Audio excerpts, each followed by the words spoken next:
Oh my, I'm on the cover of Vague. I mean, you gotta admit, it's a look. Hello, Internet, I'm Ren, and today I want to talk about Futurama Season 12, Episode 6, Attack of the Clothes. Futurama takes on fast fashion in this episode, and I was surprised how much I enjoyed the combination of commentary and classic Futurama wackiness.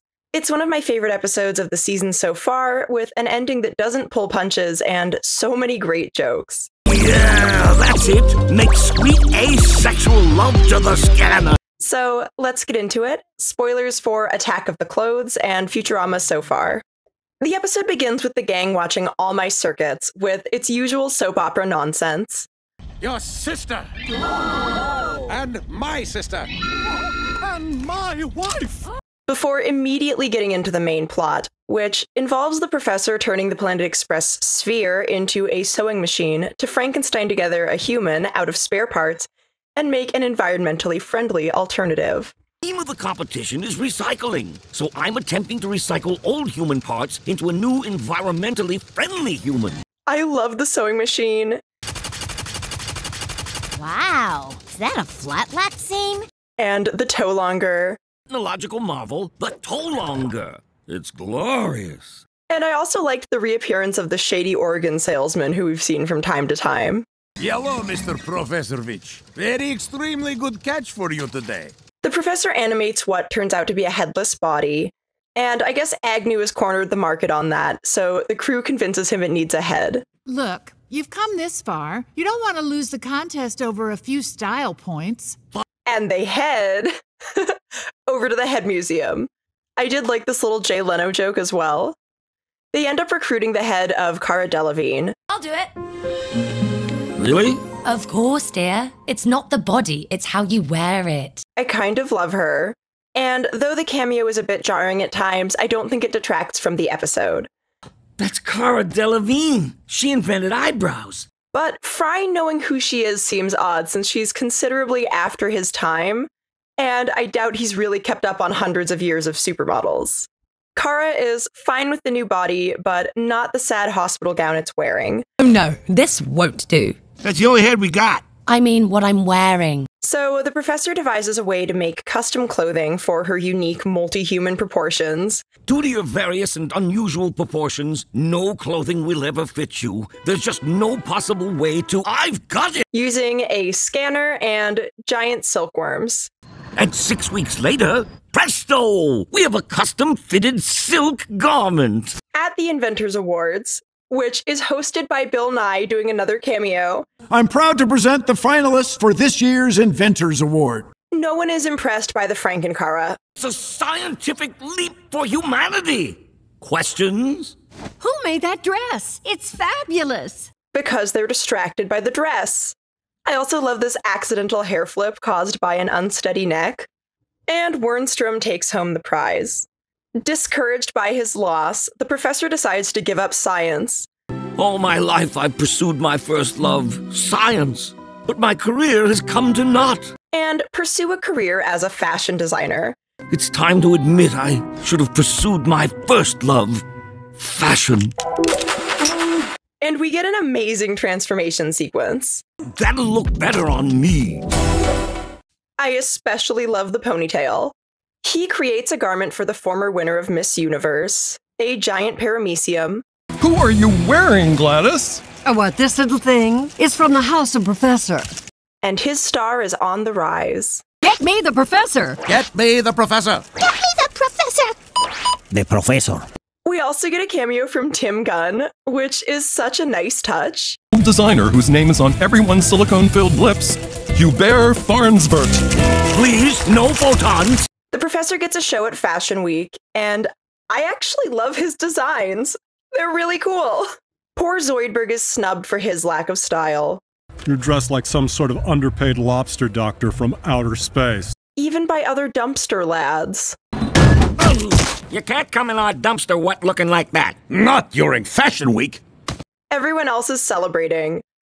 But Zoidberg is upset because he's being excluded and can't afford the professor's clothes. You don't get it. Your fabulous clothing just makes the other 99% of us sad and jealous. So he jumps off a bridge. Zoidberg, don't kill yourself! What? No, I'm just going underwater. To submerge himself where he thinks. The fashion standards are lower. Only to find out from Umbriel that he's wrong. Excuse me, the fashion standards aren't lower. Why, look at the flat lock seam on my clamshells. This is also the second reference we get to a flat lock stitch, which is a real stitch people actually use in sewing. After he emerges from his sad boy dunking, he entreats the professor to make the clothes more accessible. When you started your line, you were proud the clothes could fit anyone. But it's only the wealthy who can enjoy them. The professor figures out how to give everyone a personalized moth. I've created a variant on the giant moth I use for my couture line. That makes a new outfit every day. How do I wash them? Oh, no need to wash anything. The outfits fall apart after one day's use. And provides them with a special wormhole fash can for people to toss the old clothes into. I just dispose of them in my patented fash can. No one knows where they go. Where do the clothes go? Who knows? Who cares? Or cares. We get a fun little montage of people wearing the cool new clothes to Starships by Nicki Minaj.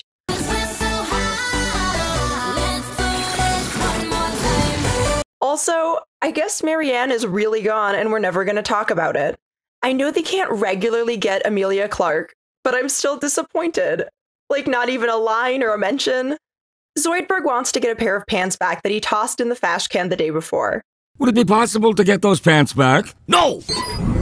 I would gladly crawl in after them, but I can't fit in the fash can. So, after the professor demonstrates that anything can fit... Go on, girl. Got your peanut.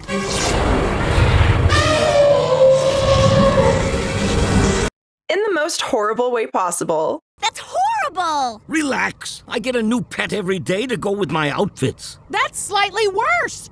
The gang takes the ship inside and discovers a planet that has been turned into a wasteland by the constant rain of clothes. They disembark and find evidence of a civilization smothered beneath the piles and piles of clothes. And Zoidberg's pants, which are on the pile with the professor's discarded pets. The crew flees, and Cara sacrifices herself to save Zoidberg's pants. What is one life against a completely decent pair of pants? Goodbye. And gets trapped in the clothing wasteland. Cara, no! The rest make it back and tell the professor of the horrors they've witnessed. Stop! We saw where the clothes are going! You've wiped out an entire planet! He's relatively unperturbed.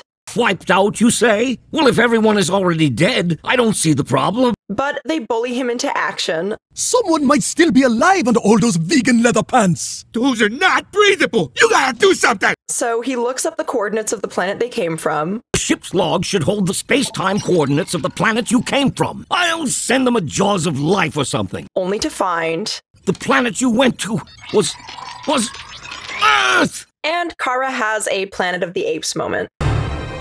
You finally did it, you fast fashionistas! Damn you all to TJ Maxx! They're fretting over the clothes being sent to the future. We sent the clothes to our own future! And wonder how far in the future they sent them. What kind of world have we left for our children? Or their children? Wait, how far into the future did we send the clothes? Only to find it's their immediate future as the clothes begin to rain down and the episode ends. Overall, I really liked this episode. The way it handled the issues surrounding fast fashion, both with the equity issues with affordable clothing and the environmental problems, was surprisingly sensitive. Zoidberg isn't framed as being terrible for wanting affordable clothes. I'm sick of dressing in factory reject chef's jackets and children's flip-flops. His concerns are valid. When you started your line, you were proud the clothes could fit anyone. But it's only the wealthy who can enjoy them. It's the professor's solution that is the problem, by making all of the clothes disposable. It's fast fashion at its fastiest. The ending feels like a very classic Futurama vibe, and isn't the first time an episode has ended on a grim or unfortunate note, even though we know things will be fine in the next episode. It still packs a lot of punch. The idea that the Planet Express crew is speculating about distant harm these practices will cause their home. What kind of world have we left for our children? Or their children? Only for it to happen much sooner than they thought and impact them directly rather than future generations is an excellent and biting commentary on our handling of climate change and other environmental problems. including the accumulation of massive amounts of textile waste. Remember, buy secondhand whenever possible. There is already so much stuff in the world. Like a truly shocking amount of stuff. Anyways, I was really dubious when I first read the description of this episode and knew Attack of the Clothes would be another commentary episode, after the last few were such flops. But this episode really felt like classic Futurama up there with War is the H Word or Crimes of the Hot. It's another nice return to form in what's shaping up to be a pretty decent season. I'm looking forward to seeing how things unfold as we get deeper into the second half of the season, but so far I've been pleasantly surprised. But that's just my opinion. What did you think of Attack of the Clothes? Did you have a favorite design by the House of Professor? Let me know in the comments down below. Like, share, and subscribe for more videos. See you next time. Wiedersehen.